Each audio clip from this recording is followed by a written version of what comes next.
তুমি কিছু পারো না, দ্যাটস নট আ প্রবলেম, কিন্তু তুমি করতে চাও না, দ্যাট ইজ আ প্রবলেম।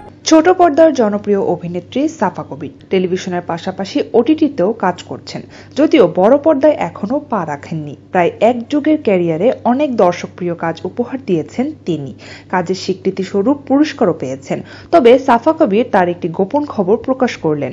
একটি টিভি অনুষ্ঠানে অতিথি হয়ে এই অভিনেত্রী বলেন, অ্যাওয়ার্ড প্রদান অনুষ্ঠানে যাওয়ার আগে আমার জ্বর আসে। সাফা কবির এমন মন্তব্যে হতবাক সঞ্চালক।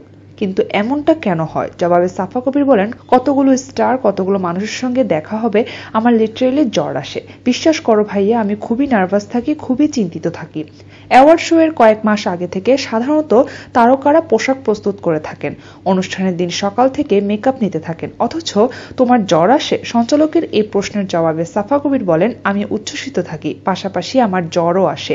ছোটবেলা থেকেই অনেক মানুষ দেখলে আমি ভয় পেয়ে যেতাম। স্মৃতিচারণ করে সাফা কবির বলেন, আমার এখনো মনে আছে, আমি যখন ইন্টারে কোচিং করতে যেতাম, কোচিং সেন্টার ফার্ম গেটে ছিল। কোচিং সেন্টারের সামনে গাড়ি থেকে নামার পর আম্মুকে অনেক শক্ত করে ধরে রাখতাম, কারণ অনেক মানুষ দেখলে আমি ফ্রিক আউট হয়ে যাই। ছোট পর্দার জনপ্রিয় অভিনেত্রী মেহজাবিন চৌধুরী, সাবিলা নূর, তাসনিয়া ফারিনের সিনেমায় অভিষেক হয়েছে। গত মাসের শুরুতে প্রথম সিনেমার শুটিং শুরু করেছেন তানজিন তিশাও। সাফাও কি সিনেমা করবেন? এ বিষয়ে সাফা কবির বলেন, বড় পর্দায় কবে আমাকে দেখা যাবে এই প্রশ্ন অনেকদিন ধরে শুনছি।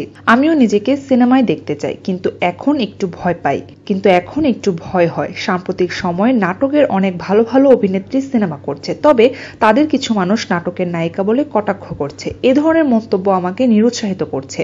আমি এখন পর্যন্ত বড় পর্দায় আসিনি, কিন্তু এ ধরনের নেগেটিভ মন্তব্যের কারণে ভয় পেয়ে যাচ্ছি।